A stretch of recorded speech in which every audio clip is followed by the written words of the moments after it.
아름답고 복된 또 우리 금요일 새벽 예배에 오신 또 영상으로 함께하신 여러분 모두를 주님의 이름으로 환영합니다. 자, 오늘 본문은요 이제 데살로니가 전서, 데살로니가 그 교회의 배경에 대해서 우리가 어제 잠깐 나누어 보고 살펴보았습니다. 그리고 이제 오늘 이제 2장 1절부터 12절까지의 말씀의 핵심은요, 사도 바울이 그 데살로니가 교회 이제 개척한 지 얼마 되지 않아서 너무너무 극심한 핍박 속에서 이제 쫓겨나고, 그리고 데살로니가 교회에 이르기 전에 빌립보 교회를 먼저 세우는데요, 그 빌립보에 가서 또 엄청나게 고통을 당하고 이제 그러한 내용들의 배경 속에서 이제 시작이 됐고요. 그리고 오늘 본문 말씀은 그 사도 바울이 그 데살로니가 교회 성도들에게 내가 어떠한 마음과 어떠한 자세, 어떠한 태도로 그들에게 복음을 전했는지를 설명하고 있습니다. 그래서 오늘 본문 말씀을 사도 바울이 내가 이제 복음을 전하는 사역자, 그 사명자로서의 자세에 대해서 네 가지를 이야기하고 있어요. 먼저 그 네 가지를 이제 큰 그림으로 우리가 보고 또 세세히 살펴보기를 원하는데요. 첫 번째 2절 말씀입니다. 2절에 보시면요, 사도 바울이 어떻게 복음을 전했냐? 고난을 무릅쓰고 전했다는 것을 우리가 알 수 있어요.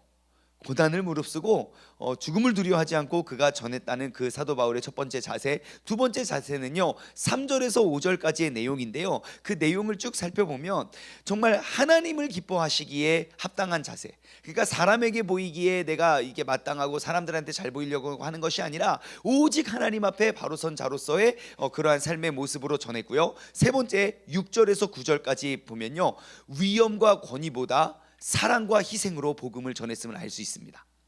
내가 마땅히 대우와 대접을 받아야 하나, 마땅히 나의 이제 권위를 주장할 수 있지만 오히려 나는 유순한 자가 되어서 너희보다 낮은 자가 되어서 섬겼다, 나는 그렇게 복음을 전했다라는 것 알 수 있고요. 마지막 네 번째 10절에서 12절 말씀 보면요, 그 성도들을 하나님 앞에 바로 세우려고 하는 그러한 자세로 복음을 전했습니다.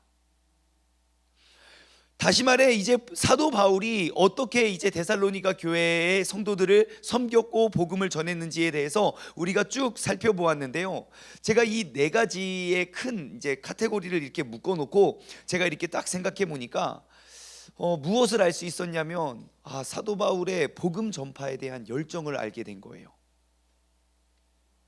이 사람은요 복음 전파를 위해서 모든 것들을 다 내놓은 사람입니다. 모든 것들을 다 바친, 목숨을 건 사명, 그 사명을 무엇과도 바꿀 수 없고 무엇과도 타협하지 않았던 그러한 인생이었어요. 여기서부터 오늘날 나의 신앙과 그리고 오늘날 한국 교회에서 우리가 봐왔던 신앙과 성경의 믿음이 왜 그렇게 다른지 금방 알겠더라고요. 벌써 그 복음을 접하고 복음을 증거하는 자세, 그 출발점부터 다르다는 거예요. 여러분, 사도 바울이 갖고 있던 사명과 지금 우리가 짊어지고 있는 사명 똑같다는 거 아시죠? 사도 바울도 복음을 증거하고 전파하기 위한 삶을 살았고 우리 역시 그러한 삶을 똑같이 살아야 된다는 것도 정확히 알고 계시죠? 하지만 우리의 삶 속에 그러한 자세가 있나 한번 보십시오. 내가 고난과 능욕을 당하면서도 우리 하나님의 힘을 입어서 내가 복음을 증거하고 있는가? 내가 사람들 눈에 보이고 나에게 사람들이 보기에 좀 이익이 오는 것들을 바라면서 내가 신앙생활 하진 않았나? 아니면 오직 주님께만 인정받기 위해서 누가 보지 않아도 서운하지도 않고 하나님께서 내게 베풀어 주신 은혜로 말미암아 내가 신앙생활 하고 있는가? 내가 신앙생활 하면 할수록 누구에게 인정받으려고 하는 것이 아니라 내가 더욱더 낮아지고 작아지고 남을 섬기기 위해서 내가 온전히 그들을 섬기기 위해서 내가 신앙생활 하면서 내가 나아가고 있진 않나? 또한 내가 정말 하나님 보시기에 부끄럽지 않은, 하나님께서 인정하시는 그러한 증인으로 내가 살아가고 있는가? 우리가 이러한 질문에 명쾌한 답을 우리가 딱 꺼내지 못한다면 여러분, 오늘 이 시간 우리가 이 열정을 회복하길 소망합니다. 여러분, 오늘 이 새벽에 우리가 먼저 회복해야 될 것은요, 이 열정이 회복돼야 돼요. 복음 전파와 복음 전파의 사명을 위한 나의 열정, 나의 인생. 여러분, 이것은 내가 신앙인으로서 선택할 수 있는 선택지 중에 하나가 아닙니다. 이것은 우리 모두에게 동일하게 주어진 사명이고 역할이고 자세입니다. 여러분, 우리가 이것은 선택이 아니라 의무이고 필수 조건이라는 사실을 꼭 기억하시기 바랍니다. 여러분, 한국교회가 이 복음에 대한 열정을 잃어버린 거예요. 옛날에는 아주 뜨거웠거든요. 다 복음 전파에 의한 핍박들을 다 당하면서 다 동변상련, 다 같은 입장이었기 때문에 서로 위로하면서 싸웠어요. 때로는 그것이 정말 지혜롭지 못한 방법인 것도 인정을 해요. 너무 막 무작정 아무것도 고려하지 않고 배려하지 않고 나만 생각하고 막 무대포로 밀어붙인 거 맞아요. 그러한 잘못된 것도 있지만 그 열정만큼은 대단했습니다. 그런데 사람들의 그런 손가락질에 의해서 우리가 잃어버린 건 그 열정, 그 복음에 대한 열정을 잃어버렸다는 거예요. 그래서 오늘 이 아침에 우리가 이 본문 말씀을 묵상하고 함께 생각하면서, 그리고 오늘 하루 또 우리에게 주신 이 말씀을 우리가 묵상하고 큐티하면서 우리가 그 복음의 뜨거운 열정이 회복되어지기를 주님의 이름으로 소망합니다. 자, 그래서 이제 본론으로 들어가서 이 복음의 목숨을 건 이 삶이 가능했던 이유가 무엇인지를 하나하나 살펴봅시다. 먼저 2절을 보겠습니다. 너희가 아는 바와 같이, 이제 고린도 교회 사람들이 이미 알고 있어요. 뭘 알았냐면요, 우리가 먼저 빌립보에서 고난과 능욕을 당하였으나, 자, 여기서 빌립보에서 고난과 능욕을 당한 게 어디에 기록되어 있냐면요, 사도행전 16장 저기 하반절에 기록되어 있습니다. 그리고 사도행전 17장이 바로 그 데살로니가 교회에 가서 이제 복음을 전하는 내용이고 장면인데요. 빌립보에서 복음을 전하다가 이게 고통, 지금 여기서 말하는 고난과 능욕을 당한 것이 무엇인지 우리 모두가 알고 있는 내용이에요. 그게 어떠한 내용이냐? 바울과 실라가요, 거기 이렇게 점치는 여인, 이렇게 점치는 여인에게 복음을, 이렇게 그 귀신을 내쫓아 가지고 밥줄이 딱 끊어지니까 얘네들을 고발해서 그냥 감옥에 넣어요. 그래서 그 바울과 실라가 감옥에서 막 찬양하고 기쁨으로 감사하고 기도하는 것들을 그 옥중에 있는 사람들이 다 들어요. 그런데 갑자기 거기에 지진이 일어나더니 무덤이 무너진 게 아니라 문만 샥 열려요. 그리고 묵혀있던 것들이 풀려요.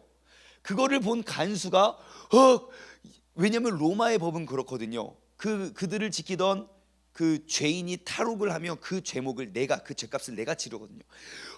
하고 옥문이 열린 걸 보고 칼을 꺼내서 자결하려고 할 때, 그러지 마, 우리는 여기 있어, 그러면서 그 사건 아시죠? 그게 바로 빌립보에서 있었던 일이에요. 내가 복음 전하다가요, 그냥 귀신 내쫓아 줬는데 그걸로 인해서 감옥에 갇혀가지고, 그리고 뿐만 아니라 막 매 맞고 고통당하고 하는 모든 일들, 능욕, 고난과, 2절 다시 돌아갈게요. 고난과 능욕을 당하였으나 우리 하나님의 힘을 입어서 많은 싸움 중에서 하나님의 복음을 너희에게 전하였다, 그래요. 와, 여러분, 복음을 전하는 사람은요, 하나님의 능력, 하나님을 힘입어 살아가는 사람이 되는 줄 믿습니다. 여러분, 우리가 복음을 전할 때는요, 반드시 핍박이 수반됩니다. 핍박이 따라옵니다. 그거는 공식입니다. 그 공식에 비껴갈 수가 없어요. 만약에 내가 복음을 전하는데 어떠한 핍박도 오지 않는다면 그거 잘못 전하는 겁니다. 그거 복음이 필요하지 않는 사람에게 전하고 있는 게 틀림없어요. 진짜 복음이 필요한 사람들에게 복음을 전하면 반드시 어떠한 이 모양 저 모양의 핍박은 반드시 따라옵니다. 성경은 이야기하죠. 그 고난에 함께 기쁨으로 동참하라고요. 왜 따라올 수밖에 없습니까? 주인이 다른데요, 가치가 다르고요, 말하는 모든 것들이 다른데 어떻게 그 다름을 똑같이 묻어가냐는 거예요. 우리가 복음을 전할 때 반드시 핍박은 수반이 돼요. 근데 그것이 두려워서 우리는 복음을 피하는 자가 되지 말고, 그 상황 속에서 나를 지키고 보호하시는 하나님을 바라보며 나아가야 됩니다. 이게 왜 중요하냐면요, 이 안에 보십시오. 내가 복음을 증거하는데 어려움에 딱 부딪혀서 야, 나 이거 뭐 못하겠다. 아우, 그래서 우리가 점점점 자신감을 잃어가잖아요. 그러면 내 삶에 하나님에 대한 신뢰를 쌓을 수가 없어요. 우리가 무슨 방법으로 하나님과 나와의 신뢰를 쌓습니까? 여러분, 친구와의 관계 속에서도 어려운 일들을 함께 극복해 가면서 그러한 관계가 두터워져요. 남편과 아내가 왜 이렇게 끈끈한지 아십니까? 그 모진 고통을 함께하기 때문에 우리가 끈끈한 겁니다. 한 번도 안 싸운 부부는 부부가 아니무니이다. 예, 모든 것들을 다 하고, 야, 말도 하지 마, 야, 너 됐어, 그러면 안 싸울 수 있습니다. 그게 아니거들랑 하나님과 나와의 이러한 신뢰와 관계를 쌓아가야 돼요. 보십시오, 만약에 내가 복음 전파에 대한 어려움이 두려워서 그것을 회피해 간다고 칩시다. 그러면 하나님이 나를 지키고 하나님이 나를 보호하신다는 신뢰를 쌓기가 어려워요. 반대로 내가 복음을 증거함에 어려움이 와요. 그러면 그 속에서 하나님의 위로와 하나님의 지키심과 보호하심이 있어요.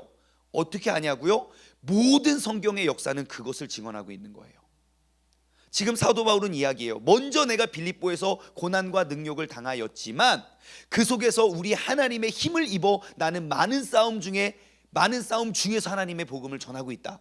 보십시오, 제가 복음을 전하다가 하나님께서 지키심에 그러한 신뢰가 쌓였어요.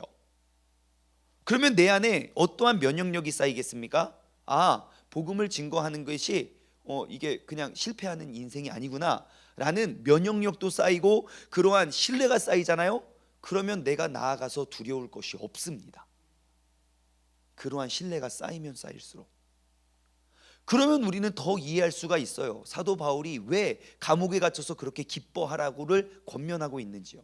왜 그는 두려움 없이 또 나갔는지요. 하나님과 그렇게 두터운 신뢰가 쌓인 거예요. 내가 주님을 인격적으로 만나고 나서 나아가서 전해보니 내가 죽었는가? 안 죽은 거예요.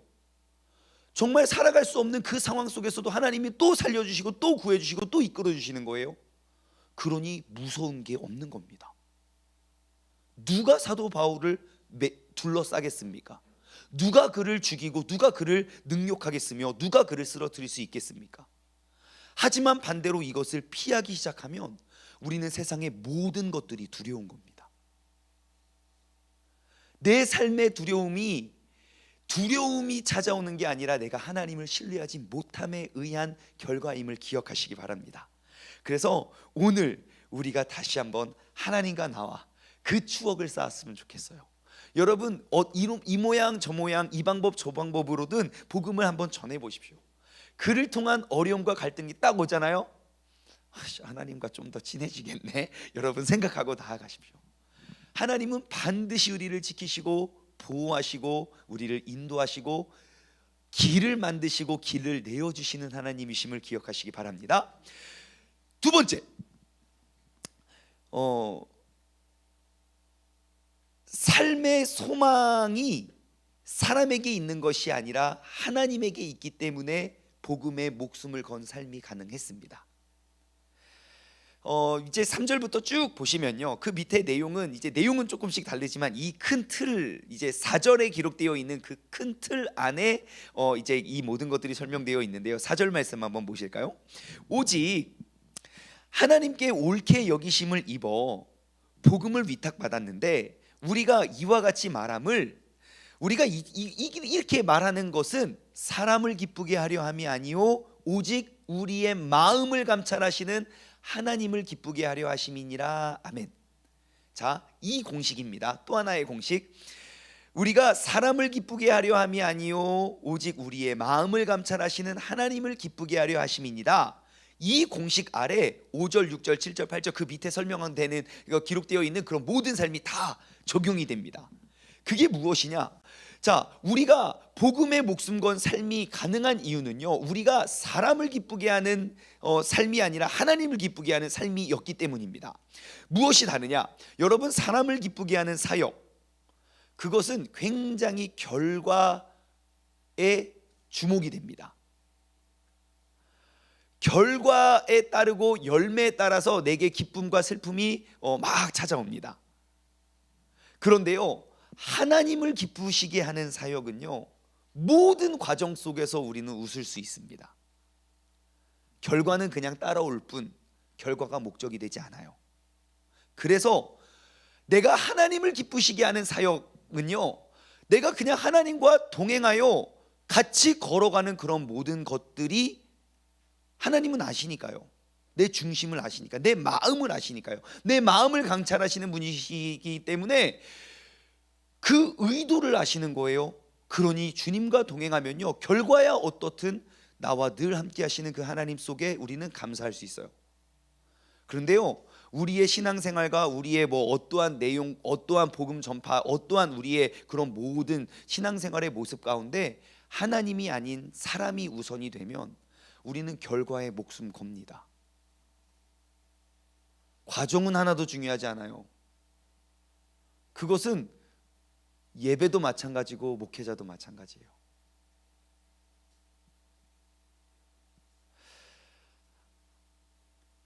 5절 말씀 한번 볼까요? 5절. 너희도 알거니와, 그러니까 그들도 다 알아요. 뭘 아냐면 우리가 아무 때에도 아첨하는 말이나 탐심의 탈을 쓰지 아니한 것을 하나님이 증언하신다고요.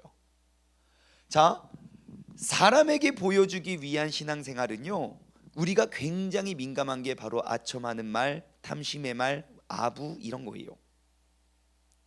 근데 오직 하나님만 바라보면서 나아갈 때요, 우리를 입히시고 먹이시는, 늘 우리와 동행하시는 그 하나님을 우리는 경험할 수 있고요, 우리는 굳이 이 사람이 이 말했다고 별로 신경 안 써요. 저 사람이 저 말해도 그렇게 상처받지 않아요. 왜? 나는 그 사람에게 이렇게 인정받고 싶어서 내가 했던 행위가 아니기 때문이죠. 그 하나님의 위로를 받아내는 것이 믿음이고, 그 하나님의 위로를 내가 경험하는 것이 신앙생활임을 기억하시기 바랍니다.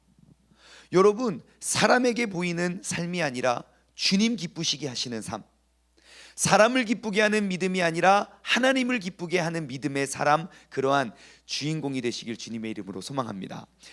쭉 한번 또 보겠습니다. 7절입니다. 우리는 그리스도의 사도로서 마땅히 권위를 주장할 수 있지만 도리어 너희 가운데서 유순한 자가 되어서 유모가 자기 자녀를 기름과 같이 하였으니, 8절, 우리가 이같이 너희를 사모하고 하나님의 복음뿐만 아니라 우리의 목숨까지도 너희에게 주기를 기뻐하는 이유는 너희가 우리의 사랑하는 자가 됨이라. 아멘. 여러분, 복음의 목숨 건 삶이 가능한 이유가 또 다른 이유가 뭔지 아십니까? 그들을 사랑했기 때문입니다. 피 한 방울 섞이지도 않고 알지도 못했던 그런 이방인들을 사랑했던 그 한 사람의 열정이 나라를 바꾸네요. 역사를 바꾸고요. 오늘 이 시간 우리가 또 점검해 봐야 될 건 뭔지 아십니까? 내가 그 영혼을 사랑하고 있느냐예요.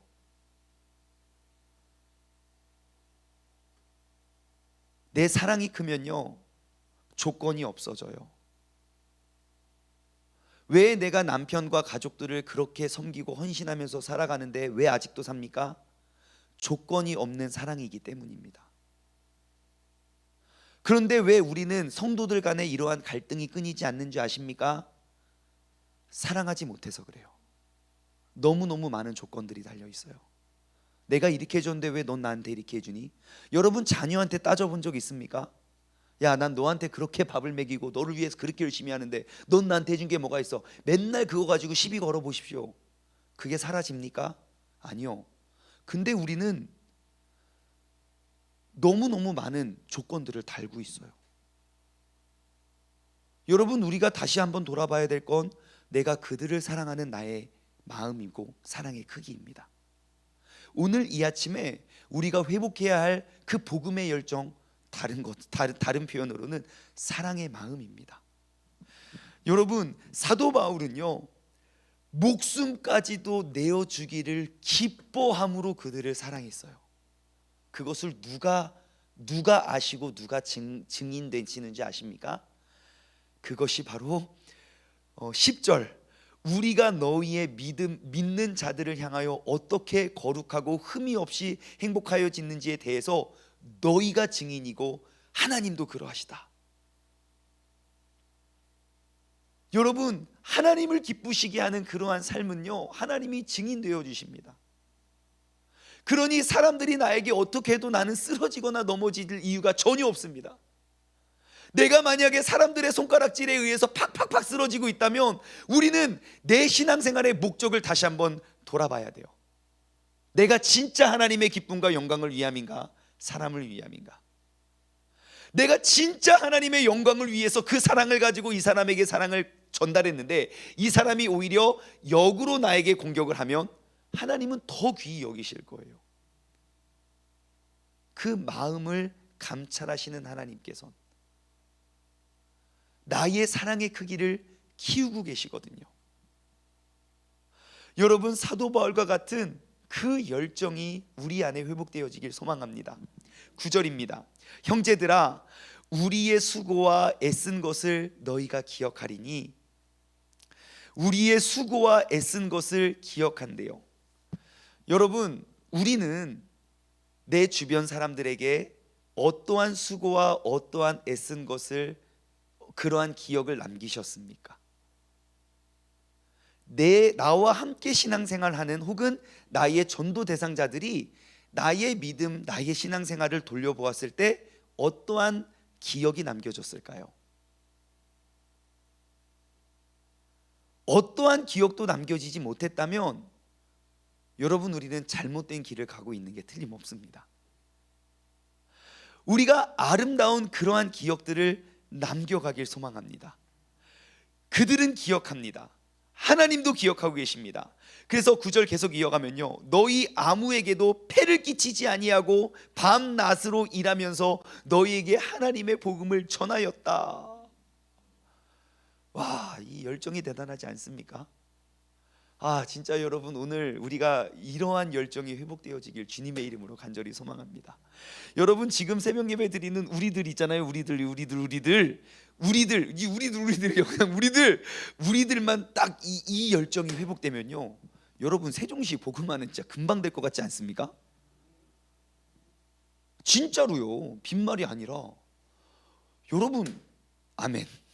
오늘 우리가 이 열정을 회복하며 주님께 부르짖었으면 좋겠습니다. 주님, 오늘 나에게 허락하신 이 귀한 복음의 열정이 내 안에 회복되어 내 안에 더욱더 큰 사랑이 있고 내가 사람을 기쁘게 하기 위한 신앙생활은 이제 청산하고 정말 주님 보시기에 더욱더 아름답고 복된 믿음의 사람 되게 해달라고 우리가 기도하며 나아가길 주님의 이름으로 간절히 소망합니다. 기도하겠습니다. 하나님 아버지, 감사합니다. 오늘 이 아침에 우리를 깨워주신 것은 주님의 완벽하신 뜻과 계획 하에 우리가 일어날 수 있음을 고백합니다. 주님, 이 아침에 주님께서 우리에게 허락하신 말씀은 내 삶에, 내 믿음과 내 신앙생활에 무뎌지고 굳어지고 잊혀졌던 이 복음의 열정을 깨우기 위하여 우리를 세워주신 줄 믿습니다. 아버지 하나님, 오늘 이 새벽에 함께하는 우리의 마음속에 그 복음을 향한 뜨거운 열정이 회복되어지게 하여 주시옵소서. 내가 사람을 기쁘게 하기 위한 신앙생활이 아니라 혹은 나의 기쁨을 위한 신앙생활의 목적을 갖는 것이 아니라 오직 나를 세우시고 나를 부르시고 나에게 호흡과 생명을 주신 하나님의 영광과 기쁨을 위해 우리가 나아갈 수 있는 그러한 은혜 가운데 우리의 올바른 신앙생활의 목적을 세우고 나아갈 수 있도록 주님께서 역사하여 주시옵소서. 아버지 하나님, 그 복음의 열정이 회복되고 우리가 다른 사람을, 불신자를 혹은 나의 이웃을 사랑하고자 하는 그러한 사랑의 마음이 회복되어지고 아버지 하나님께서 증인이 되시고 모든 사람들에게까지 기억이 남기게 될 아름다운 신앙의 역사를 오늘 이 자리로부터 새롭게 써나가길 원하오니 주님께서 함께하여 주시고 모든 모진 고통과 어려움 속에 주님을 더욱더 신뢰할 수 있는 복된 믿음의 가족 되게 하여 주옵소서. 감사드리오며 이 모든 말씀 살아계신 예수 그리스도의 이름으로 기도드리옵나이다. 아멘.